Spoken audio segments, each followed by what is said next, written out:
Hi friends, welcome back to my YouTube channel Pooja Navile Kannada vlogs. ಎಲ್ಲರೂ ಹೇಗಿದ್ದೀರಾ? Hope ಎಲ್ಲ ಚೆನ್ನಾಗಿದ್ದೀರಾ ಅಂತ.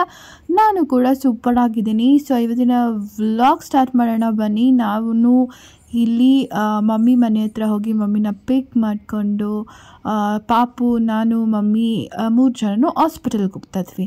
ಯಾಕೆ ಅಂತ ಹೇಳಿದ್ರೆ ಮಮ್ಮಿಗೆ ಸ್ವಲ್ಪ ಕಣ್ಣು ಪ್ರಾಬ್ಲಮ್ ಆಗ್ತದೆ. ಅಂದರೆ ಮಮ್ಮಿಗೆ ಗೊತ್ತಲ್ಲ ನಿಮಗೆಲ್ಲ, ಬ್ರೈನ್ ಸರ್ಜರಿ ಆಗಿದೆ ಅಂತ ಹೇಳಿ. ಸೊ ಅದಾದಮೇಲಿಂದ ಇನ್ನೊಂದು ಸ್ವಲ್ಪ ಫಸ್ಟೇ ಮಮ್ಮಿಗೆ ಐಸೈಟ್ ಪ್ರಾಬ್ಲಮ್ ಇತ್ತು. ಅಂದರೆ ಹತ್ರದ್ದು ಕಾಣಿಸ್ತಾ ಇರಲಿಲ್ಲ, ದೂರದ್ದು ಕಾಣಿಸ್ತಾ ಇತ್ತು. ಇವಾಗ ಸ್ವಲ್ಪ ಅದು ಸ್ಪೆಕ್ಸ್ ಎಲ್ಲ ಚೇಂಜ್ ಮಾಡಬೇಕಿತ್ತು. ಸ್ಪೆಕ್ಸ್ ಅವಾಗಿಂದನೂ ಹಾಕ್ತಾಯಿದ್ರು. ಅದೆಲ್ಲ ಚೇಂಜ್ ಮಾಡ್ಕೊಂಬರೋಣ ಅಂತ ಅಂದ್ಕೊಂಡು CV ರಾಮನ್ ಗೌರ್ನಮೆಂಟ್ ಹಾಸ್ಪಿಟಲ್ಗೆ ಹೋಗ್ತಾ ಇದ್ದೀವಿ. ಹಾಗೆ ಪಾಪುಗೆ ಕೂಡ ಡ್ರಾಪ್ಸ್ ಹಾಕ್ಸ್ಬೇಕಿತ್ತು. ಅವನಿಗೆ ಅಂದರೆ ಲೈಕ್ ವ್ಯಾಕ್ಸಿನೇಷನ್ ಮುಗಿದ ಮೇಲೆ ಅವ್ರೇನಂತ ಹೇಳಿದ್ರು, 6 ಮಂತ್ಸ್ ಬಿಟ್ಕೊಂಡು ಡ್ರಾಪ್ಸ್ ಹಾಕ್ಸ್ಬೇಕು ಅಂತ ಹೇಳಿದರು. ಸೊ ಅದಕ್ಕೂ ಕೂಡ ಹೋಗ್ಬಿಟ್ಟು ಬರೋಣ ಅಂತ ಹಾಗೆ ಹೋಗ್ತಾ ಇದ್ದೀವಿ. ಅದಕ್ಕೆ ಮುಂಚೆ ಮಮ್ಮಿದು ಸ್ವಲ್ಪ ಲೈಕ್ ಗೌರ್ನಮೆಂಟ್ ಆಧಾರ್ ಕೆಲಸಗಳಿತ್ತು, ಅಲ್ಲಿ ಕೂಡ ಹೋದ್ವಿ. ಅಮ್ಮಗೆ ಅದೇನೋ ಆಧಾರ್ ಕಾರ್ಡ್ದು ಅದು ಇದು ಪ್ರಾಬ್ಲಮ್ ಇತ್ತು. ಸರಿ, ನಾನು ಕೂಡ ಆಧಾರ್ ಕಾರ್ಡಲ್ಲಿ ಅಡ್ರೆಸ್ ಚೇಂಜ್ ಮಾಡಿಸ್ಬೇಕಿತ್ತು, ಪಾಪುಗೂ ಹೊಸ ಆಧಾರ್ ಕಾರ್ಡ್ ಮಾಡಿಸ್ಬೇಕಿತ್ತು. ಅದನ್ನು ಕೂಡ ಮಾಡಿಸೋಣ ಅಂತ ಹೋದ್ವಿ. ಆದರೆ ಅಮ್ಮನ ಕೆಲಸ ಆಯಿತು, ನಮ್ಮಿಬ್ಬರ ಕೆಲಸ ಅಂದರೆ ನಂದು ಪಾಪುದು ಕೆಲಸ ಏನೂ ಆಗಲೇ ಇಲ್ಲ. ಯಾಕೆ ಅಂತ ಹೇಳಿದ್ರೆ ಬೆಳಗ್ಗೆ 8 ಗಂಟೆಗೆ ಬಂದು ಟೋಕನ್ ತೊಗೋಬೇಕಿತ್ತಂತೆ. ತೊಗೊಂಡು ಆಮೇಲೆ ಅದನ್ನು ಅಪ್ಲೈ ಮಾಡಬೇಕಾಗತ್ತೆ. ಆಧಾರ್ ಕಾರ್ಡಲ್ಲಿ ಮೇಯ್ನಾಗಿ ನಾನು ನನ್ನ ಫೋನ್ ನಂಬರ್ ಚೇಂಜ್ ಮಾಡಬೇಕು. ಸೊ ಅದೆಲ್ಲಾದರೂ ಆನ್ಲೈನಲ್ಲಿ ಆಪ್ಷನ್ ಇದೆಯಾ? ಇದ್ದರೆ ದಯವಿಟ್ಟು ತಿಳಿಸಿ ಅದು ಹೇಗೆ ಅಂತ. ಸೊ ಹಾಗೆ ಅಲ್ಲಿ ಹೈಯರಿಂಗ್ ಅಂತ ಒಂದು ಪೋಸ್ಟ್ ಹಾಕಿದ್ರು, ಅದನ್ನು ಕೂಡ ನಾನು ಹಾಕ್ಕೊಂಡೆ. ಅದೆಲ್ಲ ಮುಗಿಸ್ಕೊಂಡು ಇವಾಗ ಹಾಸ್ಪಿಟಲ್ಗೆ ಬಂದರೆ ಕರೆಕ್ಟಾಗಿ ಲಂಚ್ ಬ್ರೇಕಿಗೆ ಸೇರಿದ್ದೀವಿ ಅಲ್ಲಿ. ಸೊ ಅಲ್ಲೇ ಒಂದು 2 ಅವರ್ಸ್ ಆಗೋಯಿತು ಆ ಕೆಲಸನೇ. ಸರಿ ಇರುತ್ತೆ ಅಲ್ವಾ ಅಂತ ಹೇಳಿಬಿಟ್ಟು ನಾವು ವೆಯ್ಟ್ ಮಾಡ್ತಾಯಿದ್ರಿ. ಸರಿ 2 o'clockಗೆ ಓಪನ್ನು ಅಂತ ಹೇಳಿದ್ರು. ಇನ್ನೇನು ಆಪ್ಷನ್ಸ್ ಎಲ್ಲ ಅಲ್ಲ, ಅದಕ್ಕೆ ಹೋಗ್ತಾ ಇದ್ದೆ. ಬಟ್ ಒಂದೇ ಒಂದು ಬೇಜಾರು ಅಂತ ಏನಂದರೆ ಹುಷಾರಿಲ್ಲ, ಅವರೆಲ್ಲ ವೆಯ್ಟ್ ಮಾಡೋಕ್ಕಾಗಲ್ವಲ್ಲ, ಅದೊಂದು ಪ್ರಾಬ್ಲಮ್. ಗೌರ್ನಮೆಂಟ್ ಹಾಸ್ಪಿಟಲ್ಲಿ ವೆಯ್ಟ್ ಮಾಡಲೇಬೇಕಾಗುತ್ತೆ ಅನ್ನೋ ಥರ. ಸರಿ, ಅದಾದಮೇಲೆ ರಿಜಿಸ್ಟರ್ ಮಾಡಿಕೊಂಡು ಆನ್ಲೈನಲ್ಲೇ ಟೋಕನ್ ಸಿಗುತ್ತೆ, ಅದನ್ನು ತೊಗೊಂಡು ಒಂದು ಫಾರ್ಮ್ ಕೊಡ್ತಾರೆ, ಅದನ್ನು ತೊಗೊಂಡ್ಬಿಟ್ಟು ಈ ಥರ ಡಿಪಾರ್ಟ್ಮೆಂಟ್ಗೆ ಹೋಗಬೇಕಾಗತ್ತೆ.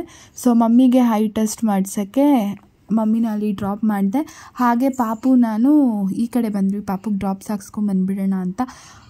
ಅಯ್ಯೋ, ಅಲ್ಲಿ ನೋಡಿದ್ರೆ ಇವತ್ತು ಹಾಕಲ್ಲ ಡ್ರಾಪ್ಸು, ನೆಕ್ಸ್ಟ್ ಗುರುವಾರ ಬನ್ನಿ ಅಂತ ಹೇಳಿ ಕಳಿಸಿದ್ರು. ನಾನು ಆ್ಯಕ್ಚುಲಿ ಹೋಗಿದ್ದಿದ್ದು ಸೋಮವಾರ, ಗುರುವಾರ ಬನ್ನಿ ಅಂತ ಹೇಳ್ಬಿಟ್ಟು ಕಳಿಸಿದ್ರು. ಸೊ ನೆಕ್ಸ್ಟು ಗುರುವಾರ ನೋಡಬೇಕು, ಮಿಸ್ ಮಾಡ್ದಂಗೆ ಹೋಗಬೇಕು. ಆಲ್ರೆಡಿ ಡಿಲೇ ಆಗಿದೆ 2 ಮಂತ್ಸು, ಇನ್ನೂ ಡಿಲೇ ಆಗ್ತಾನೇ ಇದೆ. ಸೊ ಹೋಗಿ ಬರೋಕ್ಕೆ ನಮಗೆ ಆಟೋ ಚಾರ್ಜಸ್ ಆಗಿಬಿಡುತ್ತೆ 350. ನೋಡಿದ್ರೆ ಎಷ್ಟೊಂದು ಸಲ ಓಡಾಡಬೇಕಾಗುತ್ತೆ. ಅದಕ್ಕೆ ಹತ್ರದಲ್ಲಿ ಯಾವುದಾದ್ರೂ ಇದ್ದರೆ ಬೆಸ್ಟ್ ಅಂತ ಅನಿಸುತ್ತೆ. ಬಟ್ ನಾನು ಆವಾಗಿಂದ ಪಾಪುಯಿಂದನೂ ನಾನು ಅಲ್ಲೇ ಡ್ರಾಪ್ಸ್ ಹಾಕ್ಸ್ತಾ ಇದ್ದಿದ್ದರಿಂದ ನನಗೆ ಅಲ್ಲೇ ಕಂಫರ್ಟಬಲ್ ಅಂತ ಅನಿಸುತ್ತೆ. ಬೇರೆ ಕಡೆ ಹಾಕ್ಸೋದು ಸೇಫಾ, ಭಯ ಆಗುತ್ತೆ, ಆ ಥರ ಒಂದು ಫೀಲಿಂಗ್. ಎಲ್ಲ ಕೆಲಸ ಮುಗಿಸ್ಕೊಂಡು ಮಮ್ಮಿ ಮನೆಗೆ ಹೋದ್ವಿ. ನಾನು ಅಲ್ಲಿ ಅವತ್ತು ಅಲ್ಲೇ ಸ್ಟೇ ಮಾಡಿದೆ. ಸೊ ಸ್ಯಾಟರ್ಡೇ ನೈಟ್ ಹೋಗಿ ಸಂಡೇ ಅಲ್ಲೇ ಇದ್ದು ಸೋಮವಾರ ಹಾಸ್ಪಿಟಲ್ಗೆ ಹೋಗಿ ಆಮೇಲೆ ಮನೆಗೆ ಹೋಗಿತ್ತು. ನನ್ನ ಮನೆಗೆ ಬಂದುಬಿಟ್ಟೆ. ಸೊ ಅಂದರೆ ಸಂಡೇ ಅಲ್ಲೇ ಸ್ಟೇ ಮಾಡಿಬಿಟ್ಟು ಮಂಡೇ ನಾನು ಹಾಸ್ಪಿಟಲ್ಗೆ ತೋರಿಸಿ ನಮ್ಮ ಮನೆಗೆ ಬಂದುಬಿಟ್ಟೆ. ಸೊ ಚೆನ್ನಾಗಿತ್ತು ಒಂಥರ. ಅಂದರೆ ಎಲ್ಲ ಕೆಲಸ ಆಗಲಿಲ್ಲ, ಯಾವ ಕೆಲಸನೂ. ಈ ಕಡೆ ಆಧಾರ್ ಕಾರ್ಡ್ದು ಕೆಲಸ ಆಗಿಲ್ಲ, ಆ ಕಡೆ ನೋಡಿದ್ರೆ ಹಾಸ್ಪಿಟ್ಲಲ್ಲಿ ಅವನಿಗೆ ಡ್ರಾಪ್ಸ್ ಕೂಡ ಹಾಕಲಿಲ್ಲ, ಎರಡೂ ಅವೈಲಬಲ್ ಇಲ್ಲ ಅಂತ ಹೇಳಿಬಿಟ್ರು. ಆದರೆ ಮಮ್ಮಿಗೆ ಏನಂದರೆ ಹೈ ಟೆಸ್ಟ್ ಎಲ್ಲ ಆಯಿತು, ತಿರ್ಗಾ ನಾಳೆ ಬಂದು ಸ್ಪೆಕ್ಸ್ ಕಲೆಕ್ಟ್ ಮಾಡೋಕ್ಕೆ ಹೇಳಿದ್ದಾರೆ. ಬಟ್ ಸ್ಪೆಕ್ಸು ಅವೈಲಬಲ್ ಇದೆಯಾ ಇಲ್ವಾ, ಆಚೆ ಮಾಡಿಸ್ಕೊಬೇಕಾ, ಅದನ್ನೆಲ್ಲ ಅಪ್ಡೇಟ್ ಮಾಡ್ತೀನಿ ಅಂತ ಕೂಡ ಹೇಳ್ತಾಯಿದ್ರು. ಸೊ ಹಾಗೆ ಪಾಪುದು ಸೈಕಲ್ ತಂದಿದ್ದೆ. ನಮ್ಮನೇಲಿ ನಮ್ಮಮ್ಮ ಅದೇ ಬೈತಾಯಿದ್ರು, ನಿನಗೆ ದುಡ್ಡಿನ ಬೆಲೆನೇ ಗೊತ್ತಿಲ್ಲ, ಕೊಡಿಸಿದ್ರು ಆ ಥರ ಮೂಲೆಯಲ್ಲಿ ಹಾಕಿದ್ಯಾ. ಅದು ಸ್ವಲ್ಪ ವರ್ಕ್ ಆಗ್ತಾ ಇರಲಿಲ್ಲ ಹ್ಯಾಂಡಲ್, ಓಕೆನಾ, ಇದು ಪ್ಯಾರೆಂಟ್ ಹ್ಯಾಂಡಲ್ ಅಂತ ಹೇಳ್ತಾರಲ್ವ, ಅದು ಸರಿಯಾಗಿ ವರ್ಕ್ ಆಗ್ತಾ ಇರಲಿಲ್ಲ. ಅದಕ್ಕೆ ಏನು ಮಾಡಿದ್ದೆ, ಮೂಲೆಯಲ್ಲಿ ನಿಲ್ಲಿಸ್ಬಿಟ್ಟಿದ್ದೆ. ಮಮ್ಮಿ ಎಲ್ಲ ವಾಶ್ ಮಾಡಿಬಿಟ್ಟು ಒಳಗಡೆ ತಂದು ಇಡ್ತಾ ಇದ್ದಾರೆ. ಸೊ ಕಾರ್ತಿಕ್ ತೊಗೊಂಡು ಹೋಗ್ಬಿಟ್ಟು ಆ ಸ್ಕ್ರೂ ಅದೆಲ್ಲ ಏನಿದೆ ಅದನ್ನು ಸರಿ ಮಾಡಿಸ್ಕೊಂಬರಲಿ ಅಂತ. ಮನೇಲೆ ಅವೈಲಬಲ್ ಇದ್ದರೆ ಮನೇಲೇ ನೋಡೋಣ ಅಂತ ಅಲ್ಲಿಂದ ಮುಗಿಸ್ಕೊಂಡು ಬಂದಾದಮೇಲೆ ವಿಕಾಸ್ ಕುತ್ಕೊಂಡಿದ್ರು. ಅವನ ಜೊತೆ ಪಾಪು ಆಟ ಆಡ್ತಾ ಇದ್ದ. ನೋಡಿದ್ರೆ ಅವ್ರನ್ನ ಆಟ ಹಂಗೆ ಇಮಿಟೇಟ್ ಜಾಸ್ತಿ ಮಾಡೋದು ಮತ್ತು ಸ್ವಲ್ಪ ಆಟ ಮಾಡೋದು ಇದೆಲ್ಲ ಜಾಸ್ತಿ. ನಿಮ್ಮ ಮಕ್ಕಳು ಹಾಗೇನಾ? ಇವಾಗ ಸ್ವಲ್ಪ ಮಾತಾಡ್ತಿದ್ದಾನೆ. ಅಪ್ಪ, ಅಮ್ಮ, ಅಜ್ಜಿ, ತಾತ ಎಲ್ಲ ಈ ಥರದ್ದೆಲ್ಲ ಹೇಳ್ತಾನೆ. ಜಿಯಾ 2 ವರ್ಡ್ಸ್ ಎಲ್ಲ ಹೇಳ್ತಿದ್ದಾನೆ, ಬಟ್ ಸೆಂಟೆನ್ಸ್ ಫಾರ್ಮೇಷನ್ ಇನ್ನೂ ಮಾಡ್ತಿಲ್ಲ. ಬಟ್ ಡಾಕ್ಟರ್ ಏನೂ ಪರವಾಗಿಲ್ಲ, ಇದೆಲ್ಲ ನಾರ್ಮಲ್, ಇವಾಗಿನ್ನ 2 years ಅಲ್ವಾ, ಸೊ ನೋಡೋಣ, ಇನ್ನೂ ಒಂದು ಸ್ವಲ್ಪ ದಿವಸ ಕಾಯೋಣ ಅಂತ ಹೇಳಿದ್ರು. ಸೊ ಅದಕ್ಕೋಸ್ಕರ ನಾನು ಏನು ತಲೆ ಕೆಡಿಸ್ಕೊಂಡಿಲ್ಲ. ಬಟ್ ಟ್ರೈ ಮಾಡ್ತಾನೆ ಪಾಪಚ್ಚಿ, ಅವನು ತುಂಬ ಟ್ರೈ ಮಾಡ್ತಾನೆ. ಅದೆಲ್ಲ ಮುಗಿದ ಮೇಲೆ ನೆಕ್ಸ್ಟ್ ಡೇ ಟ್ಯೂಸ್ಡೇ ನಾನು ಮಧು ದೇವಸ್ಥಾನಕ್ಕೆ ಹೋಗ್ತಾ ಇದ್ದೀವಿ. ಸೊ ಹೋಗೋಣ ಅಂತ ಮನೆಯಿಂದ ಪಾದಯಾತ್ರೆ ಅಂದ್ಕೊಳ್ಳಿ. ನಮ್ಮ ಮನೆ ಇರೋದು ಬಸವನಗರ ಒಳಗಡೆ ಕಾಳಪ್ಪ ಲೇಔಟ್ ಅಂತ ಎಷ್ಟೊಂದು ಜನಕ್ಕೆ ಹೇಳಿದ್ದೀನಿ. ಆ ಕಡೆಯಿಂದ ಇಲ್ಲಿ ಇದು ರಮೇಶ್ ನಗರಲ್ಲಿ ಇರೋವಂಥ ಸುಬ್ರಹ್ಮಣ್ಯ ದೇವಸ್ಥಾನ. ಸೊ ರೋಡ್ ಸೈಡೆಲ್ಲ ಪಾಟ್ಸ್ ಎಲ್ಲ ಇಟ್ಟಿದ್ರು, ಅದನ್ನೆಲ್ಲ ನೋಡಿಕೊಂಡು ಹಾಗೆ ಅಲ್ಲಿಂದ ಮನೆಯಿಂದ ಇಲ್ಲಿವರೆಗೂ ನಡ್ಕೊಂಡು ಬರ್ತೀವಿ. ಸೊ ಮಾರ್ನಿಂಗ್ ಸ್ನಾನ ಮಾಡಿಕೊಂಡು ಎಲ್ಲ ಕೆಲಸ ಮುಗಿಸ್ಬಿಟ್ಟು ಒಂದು ವಾಕ್ ಬರೋಕ್ಕೆ ತುಂಬಾ ಚೆನ್ನಾಗಿರುತ್ತೆ. ಅದನ್ನು ಟೆಂಪಲ್ಗೆ ಹೋಗೋದು ಸಿಕ್ಕಾಪಟ್ಟೆ ಪಾಸಿಟಿವ್ ವೈಬ್ಸ್ ಥರ ಆಗುತ್ತೆ. ಅದಕ್ಕೋಸ್ಕರ ಸರಿ ನಾನು ಯಾವಾಗಲೂ ಹೋಗಲ್ಲ, ಮಧುನೇ ಯಾವಾಗಲೂ ಹೋಗ್ತಾ ಇರೋದು. ಬಟ್ ಈ ಸಲ ನಾನು ಜಾಯ್ನ್ ಆಗ್ತೀನಿ ಅಂತ ಹೇಳಿದೆ. ನಮ್ಮ ಅತ್ತೆ ಜಾಯ್ನ್ ಆಗ್ತಿದ್ರು, 3-4 ವಾರದಿಂದ ಅವ್ರು ಹೋಗ್ತಾಯಿದ್ರು ಮಧು ಜೊತೆ. ಈ ವಾರ ನಾನು ಹೋಗಲ್ಲ ಅಂತರು. ಸರಿ ನಾನು ಹೋಗ್ತೀನಿ, ನಾನು ಬರ್ತೀನಿ ಅಂತ ಹೇಳಿಬಿಟ್ಟು ಮಧು ಜೊತೆ ನಾನು ಹೊರಟೆ. ಸೊ ಇದನ್ನು ಸ್ವಲ್ಪ ರಾಕ್ ಕ್ಲಿಪ್ಪಿಂಗ್ ಹಾಕ್ತೀನಿ ನೋಡಿ. ಅವರೇ ಕಾಯ್ತಾರೆ.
ತಮಿಳಲ್ಲಿ ಬರೆದಿದ್ದಾರಾ?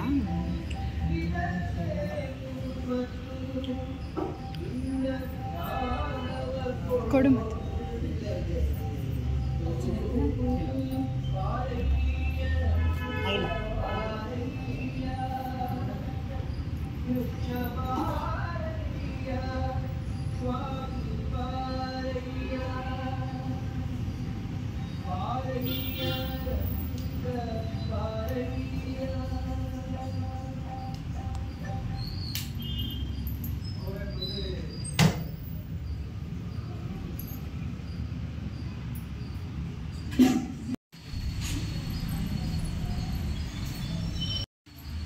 ಪುಸಿ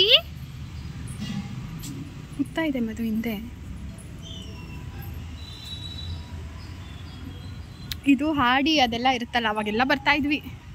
ಎಷ್ಟೊಂದು ದಿವಸ ಆಗೋಗಿದ್ದು ದೇವಸ್ಥಾನಕ್ಕೆ ಬಂದಿಲ್ಲಿ. ಮಧು ಈಗ ಕಿತ್ಕೊಳ್ಳೋಣ ಬೇಡವಾ? ಎಲ್ಲ ಪಿಂಜಿ ಅಲ್ವಾ? ನೀವು ಕೂಡ ತುಂಬ ಚೆನ್ನಾಗಿ ದೇವ ದರ್ಶನ ಮುಗಿಸ್ಕೊಂಡ್ರಿ ಅಂತ ಅನಿಸುತ್ತೆ. ಇದು ರಮೇಶ್ ನಗರ್ ಸೆಂಟರಲ್ಲೇ ಇರೋವಂಥ ದೇವಸ್ಥಾನ, ಸುಬ್ರಹ್ಮಣ್ಯ ದೇವಸ್ಥಾನ.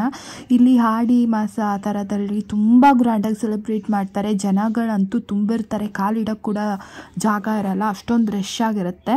ಇದು ತುಂಬ ಹಳೆ ಕಾಲದ ದೇವಸ್ಥಾನ, ಓಕೆನಾ, ಅವಾಗಿಂದನೂ ಇರುವಂಥ ದೇವಸ್ಥಾನ ಇದು. ಸೊ ತುಂಬ ಚೆನ್ನಾಗಿ ಅನಿಸ್ತು. ಒಂಥರ ಬೆಳಿಗ್ಗೆ ಎದ್ದು ಒಂಥರ ಪಾಸಿಟಿವ್ ವೈಬ್ಸ್ ಅಂತ ಹೇಳ್ತಾರಲ್ವ ಅದು. ಮತ್ತು ಏನೋ ಹೆಂಗೆ ಹೇಳಬೇಕು ಅಂತಲೂ ಗೊತ್ತಾಗ್ತಾಯಿಲ್ಲ, ಅಷ್ಟೊಂದು ಖುಷಿ ಅಂತ ಅನಿಸ್ತು. ತುಂಬ ದಿವಸ ಆದಮೇಲೆ ಈ ದೇವಸ್ಥಾನಕ್ಕೆ ಹೋಗಿದ್ದಿತ್ತು. ಅಂದರೆ ತುಂಬ ದಿವಸ ಹಿಂದೆ ಹೋಗಿದ್ದೀನಿ, ತುಂಬ ಸಲ ಹೋಗಿದ್ದೀನಿ, ಯಾಕಂದರೆ ನಮ್ಮನೆ ಹತ್ರನೇ ಇರೋದ್ರಿಂದ ತುಂಬ ಸಲ ಹೋಗಿದ್ದೀನಿ ದೇವಸ್ಥಾನಕ್ಕೆ. ಬಟ್ ತುಂಬ ಚೇಂಜಸ್ ಆಗಿರೋ ಥರ ಫೀಲ್ ಆಗ್ತಾಯಿತ್ತು, ನಾಗರಿಕಗಳಾಗಲಿ. ಮತ್ತು ಎಲ್ಲ ಸುತ್ತಬಿಟ್ಟು ಅದೆಲ್ಲ ನೋಡಿಕೊಂಡು, ಮತ್ತು ನೆಲ್ಲಿಕಾಯಿ ಗಿಡಗಳೆಲ್ಲ ಬಂದಿತ್ತು, ತುಂಬ ನೆಲ್ಲಿಕಾಯಿ ಪಿಂಜಿಗಳೆಲ್ಲ ಇತ್ತು, ಅಂದರೆ ಚಿಕ್ಕ ಚಿಕ್ಕದು ನೆಲ್ಲಿಕಾಯಿಗಳೆಲ್ಲ ಇತ್ತು ಕಾಯಿ. ಸೊ ಅದನ್ನೆಲ್ಲ ಕೀಳೋಣ ಅದು ಇದು ಅಂತ ಅಂದ್ಕೊಂಡು ಮಾತಾಡಿಕೊಂಡು ದೇವ್ರನ್ನೆಲ್ಲ ನೋಡಿಕೊಂಡು ದೇವ್ರದ್ದು ಚಿಕ್ಕ ಮೂರ್ತಿಗಳನ್ನ ಸಪ್ರೇಟಾಗಿ ಈ ಥರ ಮಾಡಿದರು.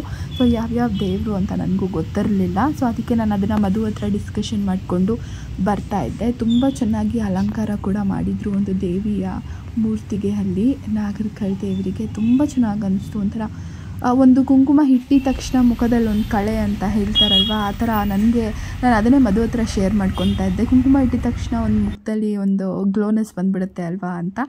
ಸೊ ಇವತ್ತಿನ ವ್ಲಾಗ್ ಇಲ್ಲಿಗೆ ಎಂಡ್ ಮಾಡ್ತಾ ಇದ್ದೀನಿ. ಸೊ ಇಷ್ಟ ಆದರೆ ದಯವಿಟ್ಟು ಲೈಕ್ ಮಾಡಿ, ಶೇರ್ ಮಾಡಿ, ಕಮೆಂಟ್ ಮಾಡಿ ಮತ್ತು ಸಬ್ಸ್ಕ್ರೈಬ್ ಮಾಡಿಕೊಂಡು ವಿಡಿಯೋನ ಫುಲ್ ನೋಡಿ. Thank you for watching. Bye.